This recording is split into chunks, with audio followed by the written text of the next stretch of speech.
రంగన్న. ఓ చిన్నమ్మగారా, రండి రండి. అమ్మగారేరి?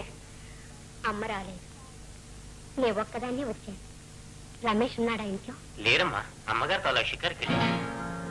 అమ్మగారా? ఏ అమ్మగారు? నాకు వారి పేర్లు తెలియదమ్మా.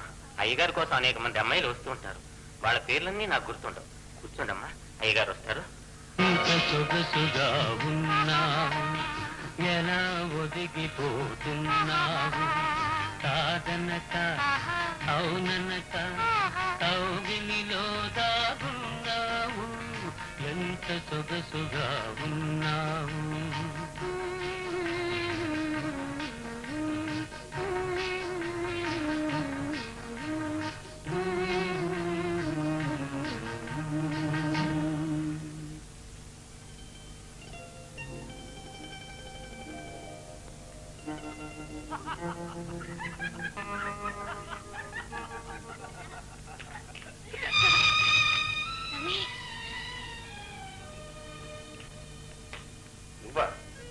Hello Chitra, how do you do?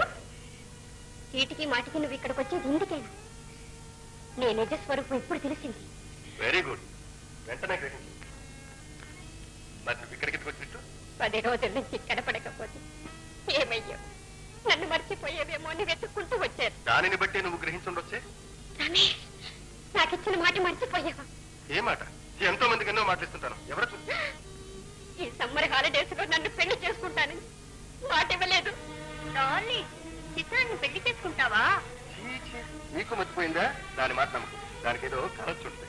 కళ? కిందటిసారి నన్ను ఇక్కడికి తీసుకొచ్చి నా మీద వలకపోసిన ప్రేమంతా కలేనా? నాకిచ్చిన వాగ్దాన, నాకు చెప్పిన ప్రేమోపన్యాసం అన్నీ కలలేనా? అనవసరంగా ఆవేశపడదు. ఆరోగ్యం ఆరోగ్యమే కాదు, నా బ్రతికే నాశనం చేసుకున్నాను. అది నీ తప్పు. నన్నంటే ఏమిటి ప్రయోజనం? అయితే ఈ ఉంగరం నాకెందుకు ఇచ్చావు? నీ వేలు ఖాళీగా ఉందని ఇచ్చాను. ఆ మాటకు వస్తే చాలా మందికి ఇచ్చాను. నువ్వు ఇంత నీచుడు అని తెలిస్తే నీ నీడ కూడా నా మీద పడనిచ్చేదానికి. మాటలు జాగ్రత్తగా రాని. హద్దు మీరడం మంచిది కాదు. హద్దు మీరేను అనుభవించాను. కొప్పిట్టి పిట్టవని, చదువుకున్న వాడివని ఆశపడ్డాను. అన్ని విధాలా నన్ను నాశనం చేసావు. పిచ్చకారిలాగా యాచించడం దుర్గత పట్టించావు. యాచించమని ఎప్పుడే మర్యాదగా వెళ్ళి. నేను వెళ్ళను. వెళ్ళడానికి నాకు ఈ లోకంలో దారే లేదు. దారి నేను చూపిస్తాను.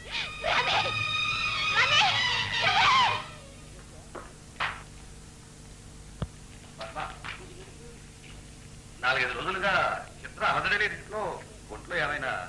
అరే, ఉన్నట్టుండి కూతురు గుర్తుకొచ్చిందే. ఇది ఒక సంసారం అని, ఇంట్లో పెళ్ళా పిల్లలు ఉన్నారని మీకు అసలు జ్ఞాపకం ఉందా? నువ్వు అలా అడుగుతావు, నాకు బాగా తెలుసు పద్మ. అందుకే ఇలాంటి విషయాలు నీతో ఎన్నడూ చర్చించు. శేఖర్ ఇంట్లో చూడి చాలా రోజులు. ఎక్కడికి వెళ్ళాడు, ఏమయ్యాడు, ఎన్నడైనా అడిగాను. అదే నేను అడిగేది. కొడుకు విషయంలో లేని అద్ద కూతురు విషయంలో ఎందుకు వచ్చింది?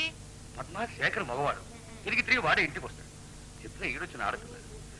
చూడు పద్మ, నీ దృష్టిలో నేను సంసార బాధ్యత లేని సన్యాసిని కావచ్చు, కానీ కన్న తండ్రిని కాబట్టి అడుగుతున్నా.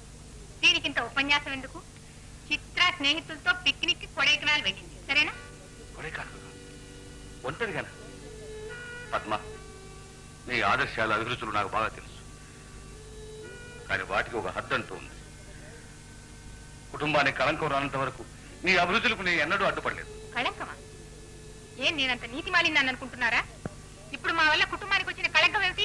పద్మ, ఇప్పుడు నేను ఏమన్నానని ఎందుకలా అరుస్తావు? కడుపు పండితే అరెస్ట్ ఏం చేయమంటారు?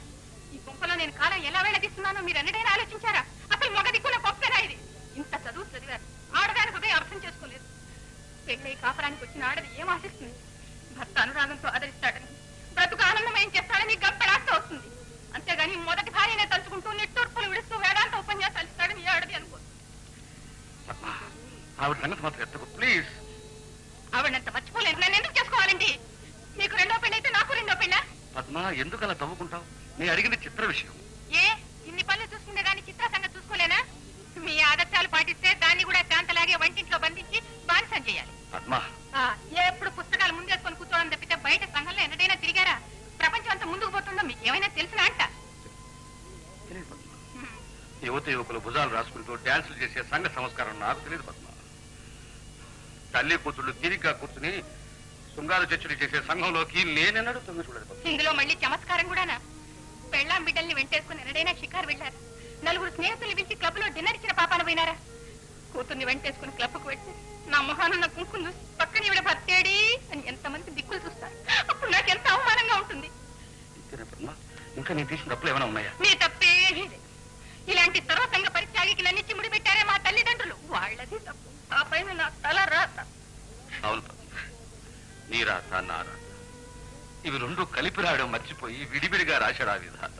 ఈ మెట్ట వేదాంతంతోనే నా బ్రతుకంతా నాశనం చేశారు. నీకు అన్యాయం చేసి కాదు, అన్యాయం చేయలేకపోతున్నా, న్యాయం చేయలేకపోయాను. చేతగాడు నేను రైలు దిగవలసిన స్టేషన్లోనే ఇంట్లో కలిసి మళ్ళీ ప్రయాణం సాగించాను. అదే పద్మా నేను చేసిన తప్పు. రమేష్ రమేష్ కొడైకెనాల్లో కనిపించాడమ్మా. కనిపించా? అతను బంగ్లాకు వెళ్ళి అతను లేడు. వచ్చేదాకా వెయిట్ చేశాను. సరితని వెంట పెట్టుకుని వచ్చాడు. సరితని వెంట పెట్టుకొచ్చాడా? ఆమె ముందు నన్ను అవమానించి అనరాని మాటలు అన్నాడమ్మా. ఏమిటి? దాన్ని పక్కన ఉంచుకుని నిన్ను అవమానించాడా? ఈసారి రాని చెప్తాను. రాడమ్మా, నన్ను పూర్తిగా మోసం చేశాడు. నన్ను పెళ్లి చేసుకోడు. ఏం చేసుకోకపోతే అంతకంటే 1000 రెట్లు మంచి సంబంధం చూసి ఈ సంవత్సరమే నీకు పెళ్లి చేస్తాను. అది కాదమ్మా, మరొకరిని పెళ్లి చేసుకునే యోగ్యత నాకు లేదమ్మా. ఏమిటి అనేది? రమేష్ మాటలు నమ్మి చెయ్యరాని అపరాధం చేశాను. మన కుటుంబానికి తేనమ్మా.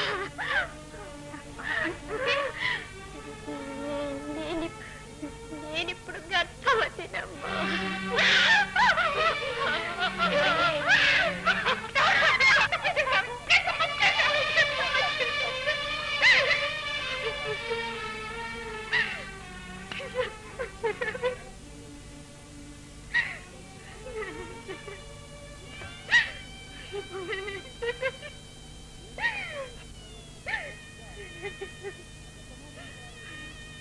ఎంత పట్టేసావే? నేను ఇంత గారాభంగా పెంచింది ఎందుకేనా? నలుగురిలో ఇక నా మొహం క్షమించమ్మా, క్షమించప్పనే నన్ను చేసే. అమ్మా, నువ్వు పెంచినట్టల్లా పెరిగే, నువ్వు చెప్పినట్టల్లా విన్నాను. నువ్వు ఏ దారిని పొమ్మంటే ఆ దారిని పోయాను. కాలి దారి గోతలో పడ్డాను. అమ్మా, నాకేం తెలియదమ్మా. నువ్వు నన్ను ద్వేషిస్తే నాకెవరమ్మా దిక్కు? ఇదంతా చూస్తూ నేను బతికుండడం కంటే చావడమే లేదు. నేను బతికుండడం కంటే చావడం.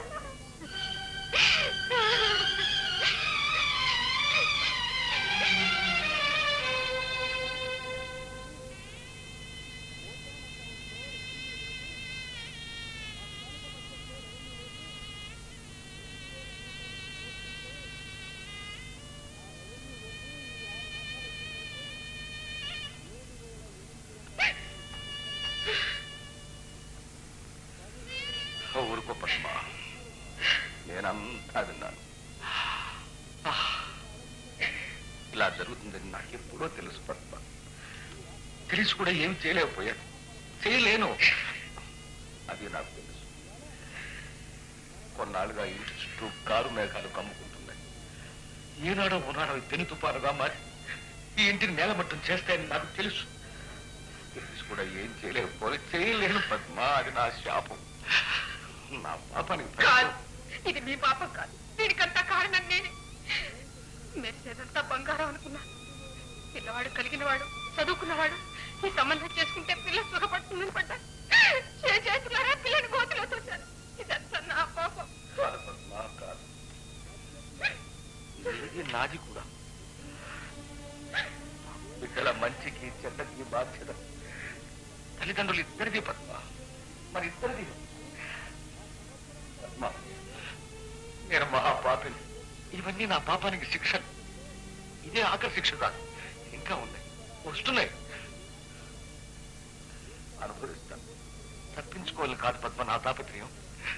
వీటికి అంతం ఎప్పుడా అని ఆ క్షణం కోసం ఎదురు చూస్తున్నాను పద్మ. ఇప్పుడు అవన్నీ ఎందుకండి? ముందు కర్తవ్యం ఆలోచించండి, బిడ్డను రక్షించండి. మళ్ళీ రమేష్ తండ్రిని చూడండి. అయ్యో, ఏ మొహం పెట్టు చూడమంటావు పద్మ? సాధారణంగా ఆడపిల్ల తండ్రి నా బిడ్డ చక్కనిది, చదువుకున్నది, గుణవతి, శీలవతిని ఎంతో గొప్పగా చెప్పుకుంటాడు. నేనేమని చెప్పుకుంటాను?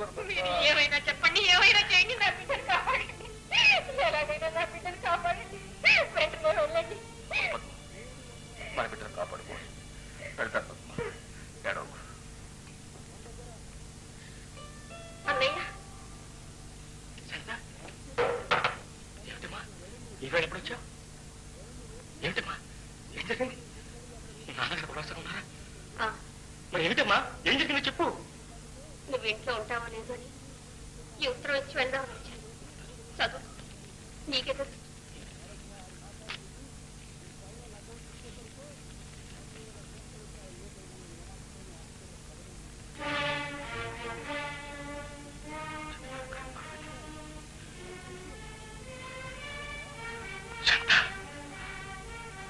పాపం చిత్ర అమాయకురాలు. దాని నెత్తి మీద ఎప్పుడో ఒకప్పుడు ఇలాంటి పిడుగు పడుతుందని అనుకుంటూనే ఉన్నాను. చంద్ర, అమ్మకు నాన్నకు ఈ విషయం తెలిసింది. తెలిసి ఇద్దరు మొదలు నరికిన చెట్ల మాదిరి కూలిపోయారు. ఇక చిత్ర సంగతి సరే సరే, నాకేమీ దిక్కు తోచక నీ దగ్గర పరిగెత్తుకొచ్చాను. అన్నయ్య, దీనికేదో మార్గం నువ్వే చూడాలి. చిత్రం నువ్వే ఒడ్డుకు చేర్చాలి.